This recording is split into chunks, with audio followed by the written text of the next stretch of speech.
Good morning, Emerson. Today is Thursday, November 6th. Tuesday was Election Day, and we have a new governor-elect of Massachusetts, Charlie Baker. We'll be bringing you election results and more. And later on, Logan Reaver will be recapping the Panthers and Bruins game that whirled into a nail-biting overtime. Good morning, Emerson. I'm Madeline Abry. And I'm Christian Mudrick. Welcome to Good Morning, Emerson. Hi, Christian. How are you? I'm good. How are you? Yeah, I'm not bad. Can't complain. I love Thursdays. Thursdays are the best. That was a strange way to start this, but why do you love Thursdays? I'm just saying I'm good because I love Thursdays because I have one class and then the weekend has started. And you know what's even better? It's just us. No Mike today. We're the MVPs, so like we're the only reason people watch anyway. So. Exactly. Yeah, but it's all us today. Mike is doing the puppy thing, you know. Yeah, in New York. So it's somewhere. just Christian and I and the rest of the crew. Mm-hmm. And then we have a great show planned. I think I'm pretty sure we're going to be talking about a robot with feelings and emotions. Love. There's a new crazy epic trailer for this new movie Chappie that we're going to be talking about. We'll talk about that later. And then later on, Bridget Driscoll will be in the house, raise the roof. Love Bridget. To talk about energy alternatives to, drinking bad stuff. I think she's coming with some food, some drinks. She's got some tips for us about how to just stay energized. And she's also going to be going and talking to some people in the dining hall from Sodexo who are going to talk about nutrition and what we're eating and stuff. So I think it'll be great. She always has great stuff for us. Usually I don't put Sodexo and nutrition next to each other, but looks like the Boston Globe backed the right candidate in the gubernatorial race on Tuesday. So we're going to send it over to Claire Kerr, who has all the details from Election Day.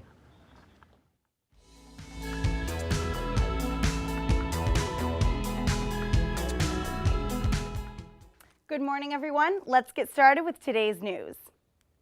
Republican Charlie Baker has been elected the new governor of Massachusetts. He won the election Tuesday with 48.5% of votes.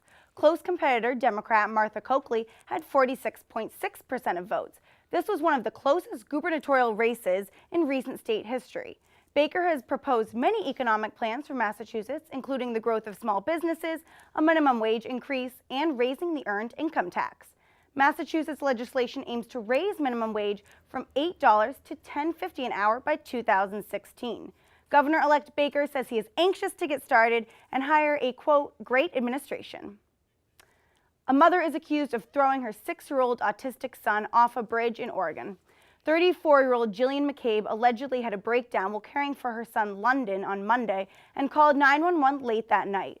Authorities discovered the boy's body in Oregon's Yaquinta Bay hours after the emergency call. Family members described Jillian McCabe as being mentally unstable. They say she had apparently been hearing voices prior to the incident with her son. McCabe is charged with aggravated murder and first and second-degree manslaughter. She is being held on $1 million bail. McCabe has not entered a plea yet. A preliminary hearing is set for November 12th. And Mexican police officers found and arrested former Iguala Mayor Jose Luis Abarca and his wife. They are being detained on account of the 43 students who went missing after the September 26th attack. The former mayor and his wife had apparently been hiding out in an abandoned house in Mexico City, where federal police officers discovered them Tuesday. The people of Mexico are hoping the couple's arrest will help bring answers as to where the missing students are. None of the mass graves that authorities uncovered last month has been identified as the missing youths. At least 56 people have been taken into custody during this case, and the Iguala police chief is currently being sought. And the sister of accused Boston Marathon bomber Dzhokhar Tsarnaev pleaded guilty on Tuesday to a charge that she lied to Boston police detectives. The detective was reportedly investigating the use of counterfeit money at a Dorchester Applebee's restaurant in 2010. By pleading guilty, Alina Tsarnaeva has avoided serving jail time. The findings have been placed on file for 30 days in the Boston Municipal Court. That means that Tsarnaeva could face up to 2.5 years in jail if she commits another crime during the 30-day period. As we know, her brother Dzhokhar Tsarnaev is facing federal terrorism charges that could lead to the death penalty. He has pleaded guilty and is being held without bail. Well, that's all the news I have for now. Back to Madeline and Christian on the couch. Thanks so much, Claire. Now, there was a question on the election ballot on Tuesday about casinos. Can you tell us more about that and what happened with that question? Absolutely. So the vote to repeal casino bills has failed, meaning by voting no on question 3, casinos are coming to Massachusetts. The wording was a little bit confusing there, so voters who were in a rush could have, made a quick decision there, and it could have been a little confusing. But it does seem like the casinos coming here are going to bring some positive things, said to bring over 6,000 new jobs, which I think could be pretty good and keep the money within the state. Yeah, because people are going to gamble either way, so Exactly. it's nice to feel like we would be doing something positive for the state, bringing people here. So Absolutely. Yeah, but I don't respect how convoluted that question was phrased. Yeah. It's Absolutely. I mean, they're always very trying to trick you political. somehow, Yeah. but Yeah. gotta pay attention. politics, man. Thank all right, you. thanks, Claire. So, The weather has been so indecisive lately. This is something Absolutely. I've been thinking about a lot. it was so hot yesterday. It was so hot yesterday. Yeah. I was wearing my jacket when I left, and I had to be carrying it around all day because it was just hot. All you and needed then, is a light jacket. Yeah, all I needed was a light jacket. And then, last week it was freezing cold. I was saying, Christian always makes fun of me for my Canada Goose parka, but I What almost can I brought it say? out because it was so cold. But Lauren Fox, our weather expert, is going to be talking about, Lauren, what do we have weather-wise for this week?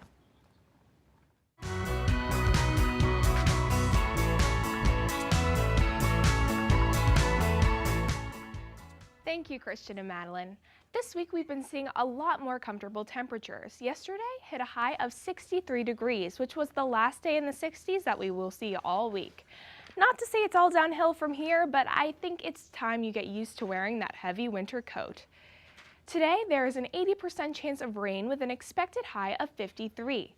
The light showers we are seeing this morning will turn into steadier rainfall later this afternoon.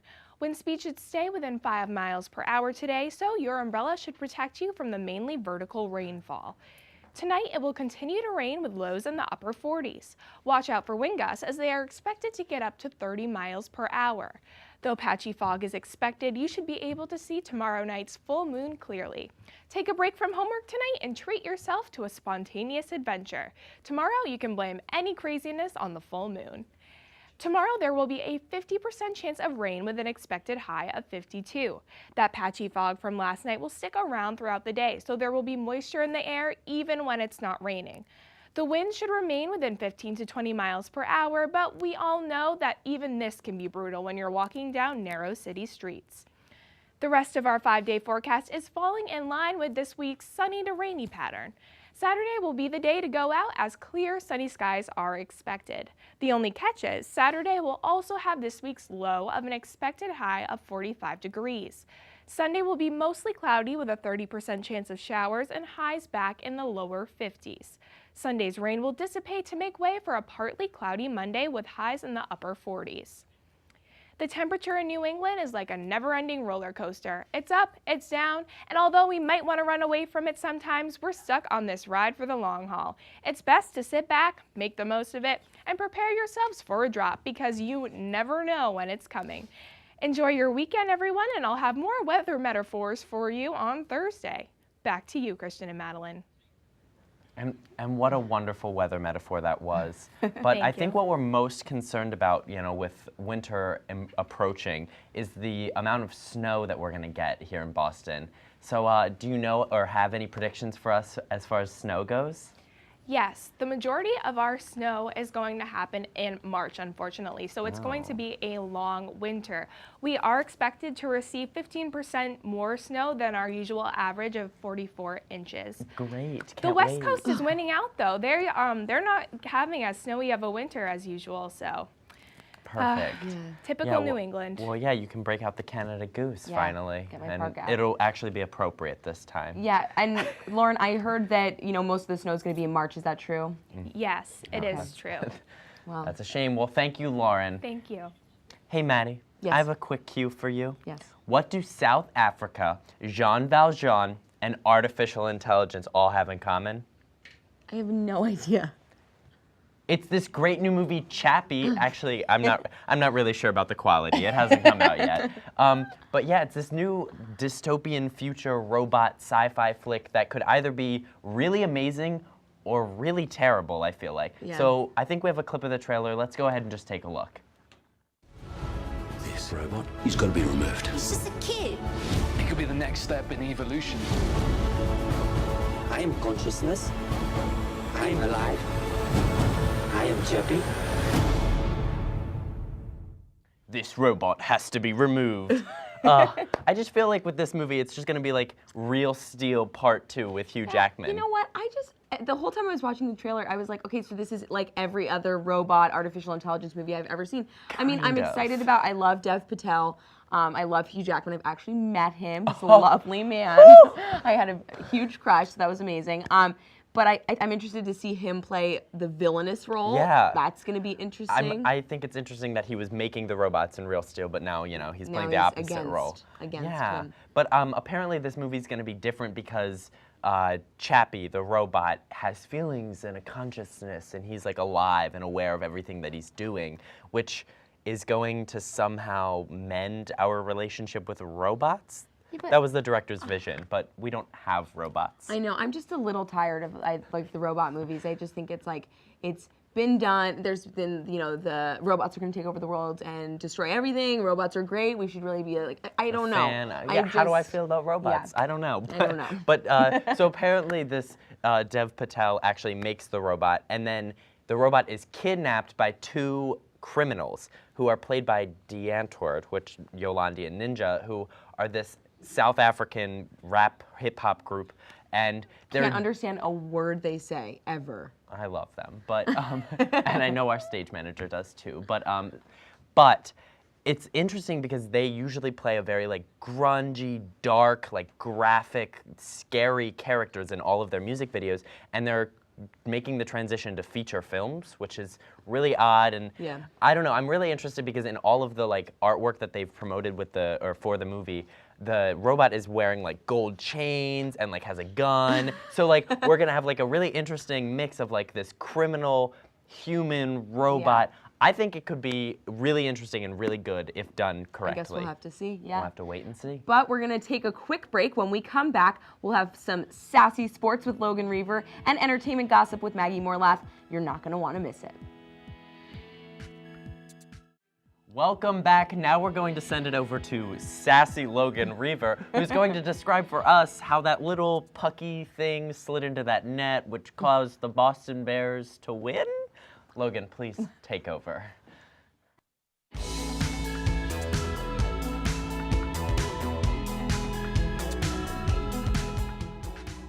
Yeah, guys, I'm pretty sassy. Saturday was a welcoming sign for Bees fans. Matt Frazier's 2-goal game against the Senators showed promise that David Krejci's presence could be made up for. The Bees put their 2-game win streak on the line against Mike Cantalupo's Panthers. We go early on in the second period. It is Husi Honenik, we'll try saying that one 5 times fast, with the goal to get the Panthers up 1-0 early. Still second period now. It is going to be Patrice Bergeron slamming it in to tie this game. It would go to overtime, where the man Brad Marchand would go bang-bang into the goal, and a Bruins win. 2-1 final. They've won 3 in a row now. Is this a sign of things to come? It was just a rough patch to start the year. They'll be tested again tonight when they take on Edmonton. I think it is about time we go around the NBA. Big-time slams and razzle-dazzle passes have been in high frequency in this young season. Let's take it over all over the league to see what the ballers can do when they're doing their best. Early, we go to LA, where it is Kobe Bryant with the little oop-de-doop, flipping it up and in. 2 of his 39 on the night. The Lakers would fall, though. Then it is to Dallas with the Celtics. A crazy sequence of events. Monte Ellis somehow loses the ball, which goes to Marcus Smart behind the back. Sick pass for the lay-in to Jared Sullinger. The Celtics would also fall in this one. Then it is Nerlens Noel sending back James Harden. I don't care how long your beard is. Not in my house tonight. Then back to LA, Gerald Green with the nasty slam. All of LA is crying right after that one. And then DeAndre Jordan still in LA. Just stop it. The poster slam, known for this. Lob City again over the rookie Gobert. Just get out here. Thank goodness basketball is back. Such tremendous plays on a nightly basis. Also, I can't get over that DeAndre Jordan slam. So long, so athletic, freak-like plays from around the league's best. And it has been an absolute minute since we have come to the topic of college football, but the season is starting to wind down and the true contenders are coming out and making their stake for the playoff. Now, this year is unlike any we've ever had in this new system of having 4 teams advance to a playoff. After week 11, the 4 teams that would currently make the pivotal postseason would be Mississippi State at the overall 1 seed, then FSU, Auburn, and Oregon. Mississippi State has had one of the toughest schedules in the nation and have dominated throughout. Tough to imagine they will fall off and not make it. FSU is going steady and battling back in games, showing the grit of a defending champion. Auburn impressed with the win at Ole Miss, and Oregon has fought its way back in the conversation even after a stunning loss at home to Arizona. Now, I like those 4 teams making it in the end. Bama will have something to say when they host Auburn on the final week of the year. But the oven is preheating right now, and before you know it, it's going to hit 400 degrees in December. That's triple zeros for me. Back to the couch. Well, thank you so much, Logan. But really, all I could hear was that Mike was wrong, right? His team lost. So wrong. So wrong, which further proves not the MVP of Team Me. But let's talk about the thing that I didn't really understand, because I'm a self-aware non-athlete. This college football thing, who do you think is going to be the #1 seed in the playoffs? What are we harvesting crumbs? So I think Mississippi State definitely going to keep the #1 seed. They got a tough schedule upcoming with Alabama and Ole Miss, but they have been so tested out this whole year, I can't imagine they'd fall off now. And why is it called a seed? Yes. Because they're planting. I don't know. They're the #1 seed. So you don't have an answer. Wikipedia, That's good. I don't know. I hope you have a Wikipedia something. bountiful harvest next fall, Logan. Thank you so much, Logan. All right, well, you are in for a treat because later on, Christian and I will attempt to be healthy with Bridget Driscoll. Please stick around.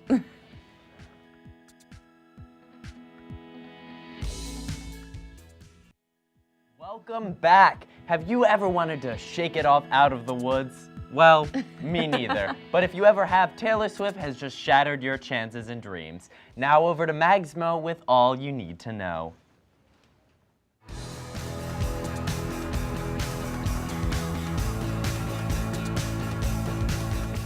Thanks, guys. Taylor Swift is going through yet another breakup, but this time it's not with a boy. The pop star recently ended her relationship with the music streaming service Spotify, pulling not only her new album, 1989, but her entire discography as well. 1989 sold over 1.2 million copies in its first week, so Taylor seems to be doing just fine. For now. Streaming seems to be the way of the future, and T Swift's stunt may only drive up her individual song sales in the short term. But with Taylor's fan base and years of fame, I'm not sure she has anything to worry about. She's also not the first artist to say goodbye to Spotify. Radiohead's Tom York called for a boycott of the service, and music by the Beatles and the Black Keys won't be found on Spotify either. I wonder if other artists will follow suit and tell Spotify they're also never ever getting back together. And ring the alarm because Beyonce Giselle Knowles-Carter is coming out with new music. Earlier this week, Bey was rumored to be releasing another surprise album when a memo from her PR company, Parkwood Entertainment, suggested that this secret album would drop November 25th. Now, this info has since been proven false, but not to worry, peasants, we can still expect some new tunes from our queen. Amazon has posted a pre-order for the Beyoncé Platinum Edition box set. The set includes the full original album with every song and video, a DVD with live performances from her tour, and a CD titled More, with 4 remixes and 2 totally new tracks, 7-Eleven and Ring Off. I'm a little bummed there's no new album, but Beyoncé, I'll still love you till the end of time. Comedian Wayne Brady revealed recently that he's not always the happy guy that he seems to be. In an interview with Entertainment Tonight, Wayne opened up about his battle with depression. Wayne said that people expect him to always be happy, but he's not because he's human. Wayne was at his lowest on his 42nd birthday last June. He said it took him a while to really recognize that he wasn't happy and that he needed to do something about it. He has since realized that he needed to make this change and is now on the road to recovery. And now we've got one last breakup to discuss this morning. Chelsea Handler is saying peace out to Instagram. A photo the comedian posted of herself topless on horseback in a comparison to Vladimir Putin was taken down by the social media site. Chelsea attempted to post the picture again, twice, and Instagram took it down 2 more times. Chelsea, who always embraces nudity, decided to move her business to Twitter, which allowed her to post the photo. She tweeted, "Taking this down is sexist. I have every right to show I have a better body than Putin." And that you do, Chelsea. This has been Magsmo with all the entertainment news you need to know. Well, Maggie, thank you so much. And I never will ever hold it against Beyonce for not having the secret album on Spotify. But for Taylor Swift to take her entire discography off, I just don't see the advantage. Yeah, and you know what? I'm actually not a huge Taylor fan myself, but this new album I've really been interested in. So when I heard that she took it off Spotify, I was like, well, so much for that. Yeah, so much for my. I like Taylor a lot, but I think it's like sad. I think it's sad that I don't know. I wish I knew what was going on, like why she would be taking it all off, and if she's really protesting the site. Well, I really understand that artists want to make sure that they get paid for their work, but at the same time, Taylor's a superstar, and I don't think she's anyone who really needs to be worrying. That's the point I was just about to make. Like, Spotify doesn't compensate the artists appropriately for what they're doing, but at the same time, Taylor Swift is like one of the biggest stars in the game right now, so she doesn't need the money. Yeah, so it's interesting. But thank you so much, Maggie. Thank you. Well, our resident expert on everything health and fitness, Bridget Driscoll, sat down with some Emerson employees and health professionals to talk about nutrition.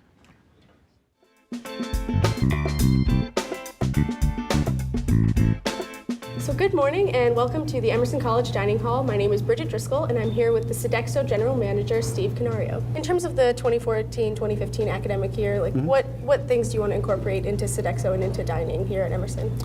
Well, again, it's almost as if it's a fluid operation where we're continuing to adapt to the feedback we get from students. We're always refining the menus here based on student feedback. Personally, how do you feel the quality of Sodexo services is for students? Well, I think I always look at it as we can always be better. I think if we're good, we need to be great. We just always have to keep our ear to the ground and listen to what the students are telling us and continue to adapt and evolve. What I do at Emerson College is I provide dietetic support, and what that entails includes working with students with food allergies, providing feedback about the menu, and even collaborating on the campus with different departments. Oh, great. If you ever walk through our dining hall, we try and rotate different produce on our salad bar. We also have a hot option, usually a hot steamed vegetable option, and also we have the vegan station. But we encourage students to sort of get very creative about things, where you can take something from the salad Just bar. variety and mix it up, and build your own meal. It's not about what you eat in one particular meal, it's about what you eat overall. Overall, and the patterns that you have and the habits, Yes. Wow, great. So I think that's all we have for now. So I'm Bridget Driscoll, and thank you, Karen, for meeting with us. Pleasure. Yep, and this was the dining services here at Emerson.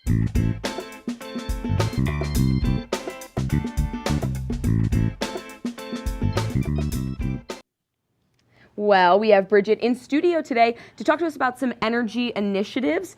Bridget, the first thing that I'm seeing here is Red Bull. I love Red Bull. And coffee. I know. I'm well, a actually, that's self-prescribed This coffee is what I addict. wanted to talk about. This is really common, especially for college students, to be really dependent on coffee and Red Bull and energy drinks. But I know you guys have probably heard they're not the best things for you. Really? So, yeah, I know.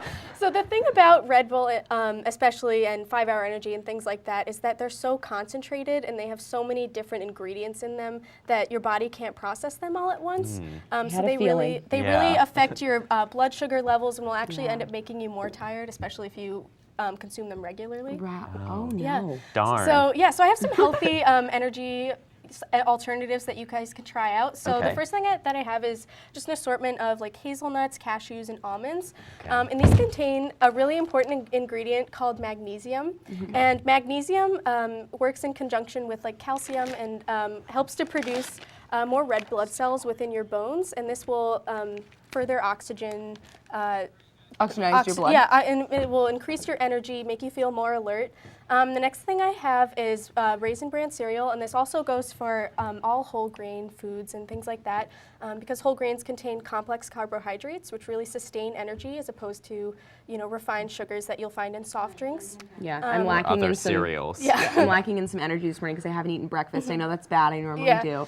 Yeah. Also, but skipping meals will actually, by the end of the day, will catch up to you and make you more tired. Yeah. And then the last thing that I have is a fish oil supplement, which I know sounds a little scary, but fish oil contains omega-3s, and omega-3s just really assist in the functions of your body and smooth everything out, and they'll help with your skin, your hair, things like that. Oh, I love that. Wonderful. So you brought your computer with us today, and you're not the tech correspondent. I'm not. So I'll what's explain. going on? Great. So what I have here is an app which you can download for free called Flux, and what it does is it mimics sunlight on your laptop screen to reduce eye strain, because there's two types of fatigue. There's physical fatigue, like if you were to run like 5 miles, and there's also mental fatigue. So if you were to read an entire book or studying, you might feel a little drained from that. So what this does is reduces eye strain, and it will change throughout the day based on your sleep cycle. So it's just the harshness of a white screen can really affect your mental function. And nice for writing long papers and stuff. Yeah, exactly. Yeah. I mean, and I'm a huge fan of naps, Bridget, so can you shed a little light on, Yeah, I'm pro naps. So a lot of people are pretty unsure about what's the right time, like right length of time to take a nap. And the ideal time, if you have time, is 20 minutes, and if you have more time, 90 minutes. Thank you so much, Bridget. Well, thank you for joining us, Thanks, guys. Bridget. And don't forget to tune in on Tuesday for some more crazy antics here on GME. So, can I eat these? Yeah.